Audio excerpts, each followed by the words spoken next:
ನಮಸ್ಕಾರ. News 18 digital ಕಾಂಟೆಂಟ್ಗೆ ಸ್ವಾಗತ. ನಾನು ಚೈತ್ರ ವಿಶ್ವನಾಥ್. ಚಾಂಪಿಯನ್ಸ್ ಟ್ರೋಫಿಯಲ್ಲಿ ಟೀಮ್ ಇಂಡಿಯಾ ಅದ್ಭುತ ಪ್ರದರ್ಶನ ನೀಡುವ ಮೂಲಕ ಫೈನಲ್ ಪ್ರವೇಶ ಮಾಡಿದೆ. ಟ್ರೋಫಿ ಗೆಲ್ಲಲು ಇನ್ನೊಂದೇ ಮೆಟ್ಟಿಲು ಬಾಕಿ ಇದೆ. ಟೂರ್ನಿಯಲ್ಲಿ ಗೆಲುವಿನ ನಾಗಾಲೋಟ ಮುಂದುವರೆಸಿರುವಂತಹ ಭಾರತ ತಂಡ ಭಾನುವಾರ ದುಬೈನಲ್ಲಿ ನಡೆಯುವಂತಹ ಫೈನಲ್ ಪಂದ್ಯದಲ್ಲಿ ನ್ಯೂಜಿಲೆಂಡ್ ತಂಡವನ್ನ ಎದುರಿಸಲು ಸರ್ವಸನ್ನದ್ಧವಾಗಿದೆ. ಗುಂಪು ಹಂತದಲ್ಲಿ ಕಿವೀಸ್ ತಂಡವನ್ನ ಮಣ್ಣು ಮುಕ್ಕಿಸಿರುವ ಟೀಮ್ ಇಂಡಿಯಾ ಗೆಲುವಿನ ಉತ್ಸಾಹದಲ್ಲಿದೆ.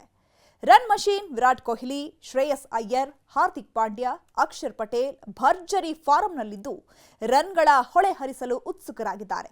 ಅದೇ ರೀತಿ ಬೌಲಿಂಗ್ನಲ್ಲಿ ಕೂಡ ವರುಣ್ ಚಕ್ರವರ್ತಿ, ಶಮಿ, ಜಡೇಜಾ ಹಾಗೂ ಪಾಂಡ್ಯ, ಅಕ್ಷರ್ ಪಟೇಲ್ ಆಲ್ರೌಂಡರ್ ಆಟದ ಮೂಲಕ ಗಮನ ಸೆಳೆದಿದ್ದಾರೆ. ಇದೆಲ್ಲವನ್ನ ಗಮನಿಸ್ತಾ ಹೋದ್ರೆ ಟೀಮ್ ಇಂಡಿಯಾ ಬ್ಯಾಟಿಂಗ್ ಹಾಗೂ ಬೌಲಿಂಗ್ನಲ್ಲಿ ಸ್ಟ್ರೆಂತ್ ಅನ್ನು ಹೆಚ್ಚಿಸಿಕೊಂಡಿದೆ. ಸ್ಪಿನ್ ದಾಳಿಯೇ ಭಾರತದ ಪ್ರಮುಖ ಅಸ್ತ್ರವಾಗಿದೆ. ಯಾಕಂದ್ರೆ ಆಸ್ಟ್ರೇಲಿಯಾ ವಿರುದ್ಧ 4 ಜನ ಸ್ಪಿನ್ನರ್ ಕಣಕ್ಕಿಳಿದಿದ್ರು. ಈ ತಂತ್ರ ಯಶಸ್ವಿಯಾಗಿದೆ.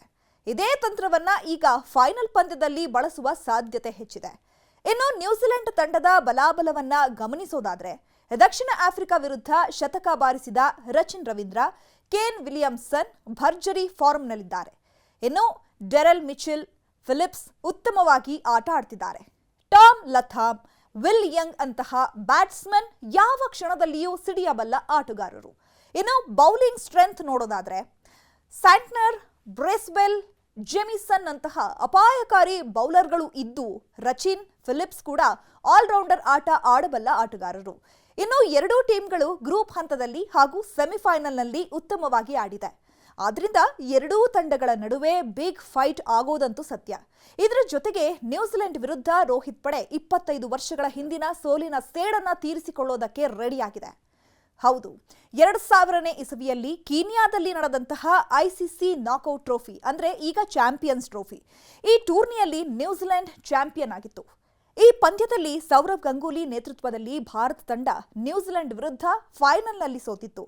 ಆ ಸೋಲಿನ ಸೇಡು ತೀರಿಸಿಕೊಳ್ಳೋದಕ್ಕೆ ರೋಹಿತ್ ಪಡೆ ಪಣ ತೊಟ್ಟಿದೆ. ಇನ್ನೊಂದು ಕಡೆ ಭಾರತ ತಂಡವು 2013ರಲ್ಲಿ ಚಾಂಪಿಯನ್ಸ್ ಟ್ರೋಫಿ ಜಯಿಸಿತ್ತು.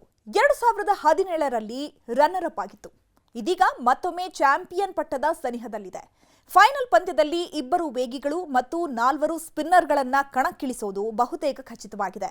ಗುಂಪು ಹಂತದಲ್ಲಿ ಭಾರತ ಮತ್ತು ಪಾಕಿಸ್ತಾನ ನಡುವಣ ಪಂದ್ಯ ನಡೆದಿದ್ದ ಪಿಚ್ನಲ್ಲಿಯೇ ಫೈನಲ್ ಆಯೋಜನೆಗೊಳ್ಳಲಿದೆ. ಈ ಪಿಚ್ ಸ್ಪಿನ್ ಬೌಲಿಂಗ್ಗೆ ಹೆಚ್ಚು ನೆರವು ನೀಡುವ ನಿರೀಕ್ಷೆ ಇದೆ. ತಾಂತ್ರಿಕವಾಗಿ ನುರಿತ ಬ್ಯಾಟರ್ ಆಗಿರುವಂತಹ ಕೇನ್ ವಿಲಿಯಮ್ಸನ್ ಅವರು ಸ್ಪಿನ್ ಎದುರು ಉತ್ತಮವಾಗಿ ಆಡಬಲ್ಲವರು. ಸೆಮಿಫೈನಲ್ನಲ್ಲಿ ಅವರು ಶತಕ ಗಳಿಸಿದ್ರು. ಭಾರತದ ಸ್ಪಿನ್ನರ್ಗಳು ಈ ಪಿಚ್ನಲ್ಲಿ ಪರಿಣಾಮಕಾರಿಯಾಗಿದ್ದಾರೆ. ಅದರಲ್ಲೂ ವಿಶೇಷವಾಗಿ ವರುಣ್ ಚಕ್ರವರ್ತಿಯನ್ನ ಎದುರಿಸೋದು ಬಹಳ ಕಠಿಣ. ಕಳೆದ ಪಂದ್ಯದಲ್ಲಿ ವರುಣ್ ಅವರು ಮಿಚೆಲ್ ಸ್ಯಾಂಟ್ನರ್ ಅವರನ್ನ ಕ್ಲೀನ್ ಬೋಲ್ಡ್ ಮಾಡಿದ್ದು ಎಲ್ಲರ ಹುಬ್ಬೇರಿಸುವಂತೆ ಮಾಡಿತ್ತು.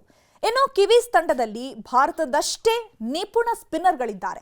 Mitchell Santner, Michael Bracewell, Rachin Ravindra, Glenn Phillips ಅಪಾಯಕಾರಿಗಳು. ಆ ತಂಡದ 3 ವೇಗಿಗಳು ಎಂತಹ ಕಠಿಣ ಪಿಚ್ನಲ್ಲೂ ಕೂಡ ಚೆಂಡನ್ನ ಉತ್ತಮವಾಗಿ ಸ್ವಿಂಗ್ ಮಾಡಬಲ್ಲರು. ಕೈಲ್ ಜೇಮಿಸನ್, ಮ್ಯಾಟ್ ಹೆನ್ರಿಯಂತಹ ಅಪಾಯಕಾರಿ ಬೌಲರ್ಗಳು ಇದ್ದಾರೆ. ಎರಡೂ ತಂಡಗಳು ತಂತ್ರಕ್ಕೆ ಪ್ರತಿತಂತ್ರವನ್ನ ಹೆಣಿತಾ ಇದೆ. ಆದಾಗ್ಯೂ ಟೀಮ್ ಇಂಡಿಯಾ ಎಲ್ಲಾ ಪಂದ್ಯಗಳನ್ನ ದುಬೈನಲ್ಲಿ ಆಡಿದ್ರಿಂದ ತುಸು ಹೆಚ್ಚು ಭಾರತ ತಂಡಕ್ಕೆ ಅನುಕೂಲವಾಗಲಿದೆ ಅಂತ ಕ್ರಿಕೆಟ್ ಪಂಡಿತರು ಲೆಕ್ಕಾಚಾರ ಹಾಕಿದ್ದಾರೆ. ಇನ್ನು ಈ ಹೈ ವೋಲ್ಟೇಜ್ ಫೈನಲ್ ಪಂದ್ಯಕ್ಕೆ ಪಿಚ್ ಯಾವ ರೀತಿ ಇರಲಿದೆ ಎಂಬ ಬಗ್ಗೆ ಈಗಾಗಲೇ ಒಂದು ಮಾಹಿತಿ ಸಿಕ್ಕಿದೆ. ಈ ಪಿಚ್ನಲ್ಲಿ ಈಗಾಗಲೇ ಚಾಂಪಿಯನ್ಸ್ ಟ್ರೋಫಿಯ ಲೀಗ್ ಹಂತದ ಪಂದ್ಯಗಳನ್ನು ಆಡಿಸಲಾಗಿದ್ದು ಈ ಪಂದ್ಯದಲ್ಲಿ ಟೀಮ್ ಇಂಡಿಯಾ ಅಮೋಘ ಪ್ರದರ್ಶನ ನೀಡಿ ಜಯ ಸಾಧಿಸಿದೆ. ಆದರೆ ಈ ಪಂದ್ಯವನ್ನ ಟೀಮ್ ಇಂಡಿಯಾ ಹಗುರವಾಗಿ ಪರಿಗಣಿಸುವಂತಿಲ್ಲ. ನ್ಯೂಜಿಲೆಂಡ್ ತಂಡದಲ್ಲೂ ವಿಶ್ವವಿಖ್ಯಾತ ಆಟಗಾರರು ಇದ್ದಾರೆ. ಭಾರತ ಚಾಂಪಿಯನ್ಸ್ ಟ್ರೋಫಿಯ ಎಲ್ಲ ಪಂದ್ಯಗಳನ್ನ ದುಬೈನಲ್ಲಿ ಆಡ್ತಾ ಇದೆ. ಈ ವೇಳೆ ಫೈನಲ್ ಪಂದ್ಯಕ್ಕೆ ಬಳಸಲಾಗುವ ಪಿಚ್ನಲ್ಲಿ ಭಾರತ ಮತ್ತು ಪಾಕಿಸ್ತಾನ ನಡುವಣ ಲೀಗ್ ಹಂತದ ಪಂದ್ಯಗಳೂ ಕೂಡ ನಡೆದಿದ್ವು. ಈ ಪಿಚ್ ಸ್ಪಿನ್ ಬೌಲರ್ಗಳಿಗೆ ಸಹಾಯ ನೀಡುತ್ತೆ. ಹೀಗಾಗಿ ಟೀಮ್ ಇಂಡಿಯಾ ನೆಮ್ಮದಿಯ ನಿಟ್ಟುಸಿರು ಬಿಡುವಂತೆ ಇಲ್ಲವೇ ಇಲ್ಲ. ಕಾರಣ ನ್ಯೂಜಿಲೆಂಡ್ ತಂಡದಲ್ಲೂ ಅನುಭವಿ ಸ್ಪಿನ್ ಬೌಲರ್ಗಳ ದಂಡೆ ಇದೆ. ಹೀಗಾಗಿ ಈ ಪಂದ್ಯ ರೋಚಕತೆಯಿಂದ ಕೂಡಿರುತ್ತೆ.